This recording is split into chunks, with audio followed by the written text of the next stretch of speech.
if we didn't do the attack, or if, I'll go a step further, if I didn't terminate the Iran nuclear deal given to us, one of the worst deals ever made by Barack Hussein Obama. Remember when they sent Boeing 757s over there, loaded with cash? Hundreds of millions of dollars. You would have been very happy. This was a wonderful, they said hundreds of millions. People forget that. Does anybody remember? Right? You remember. Hundreds of millions of dollars in a Boeing 757. I think they had two of them loaded. They took the seats out and they put cash. And it was so much that there wasn't a bank in Virginia, Maryland, or D.C. that had any money left. They stripped them of all their money, put it into place, sent it to Iran, almost as ransom. That's not going to happen with Trump. And nobody ever did anything about it. Nobody ever said anything about it. Can you imagine if I did that? So they've been a threat for a long time. But they've really been a threat. If I didn't terminate Obama's horrible deal that he made, the Iran nuclear deal, you would have had a nuclear war 4 years ago.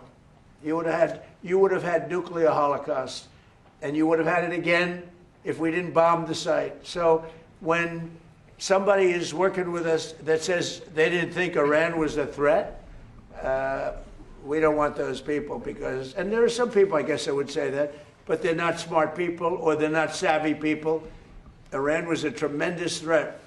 And virtually every NATO nation, and this is the thing, if they told me it wasn't a threat, and therefore they don't want to help, but when they say it was a threat, and it was a major threat, every one of them, I think every one of them, I don't know of one that said they're not a threat, but when they say it was a threat, but we're not going to help, I think they're very foolish. You know, it's interesting. It's interesting because I could say this, that what's happening in Ukraine, we're probably in there for $400 billion. We don't spend any money anymore. They buy it from us and they pay full price. But Biden gave them between $350 and $400 billion of equipment and cash. Someday they'll have to find out about the cash. And you could say that wasn't a threat, you know, we're helping them. So we helped them, and they didn't help us, and I think that's a very bad thing for NATO. Mr. President. Are there any repercussions for NATO, and are you still going to China? Well, yeah, on China, it's a little different story. We're resetting the meeting, and it looks like it'll take place in about 5 weeks. We're working with China. They were fine with it. We're going to say, I look forward to seeing President Xi. He looks forward to seeing me, I think. But I do look forward to seeing him. We have a good relationship with China.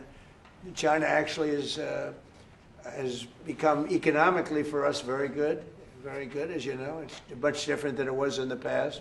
And we have a very good working relationship with China. So we're making it in about 5 or 6 weeks. Mr.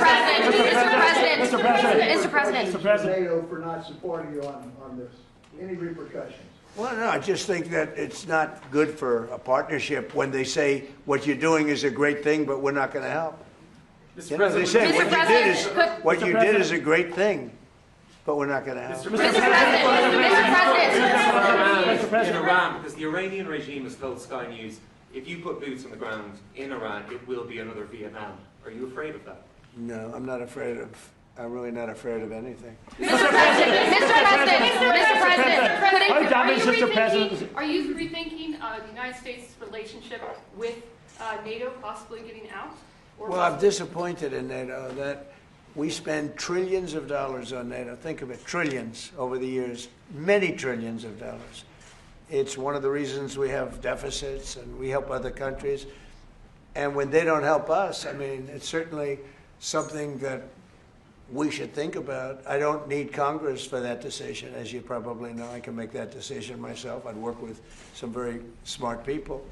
And I'd always deal with Congress anyway, but I don't need Congress for that decision. But, you know, when you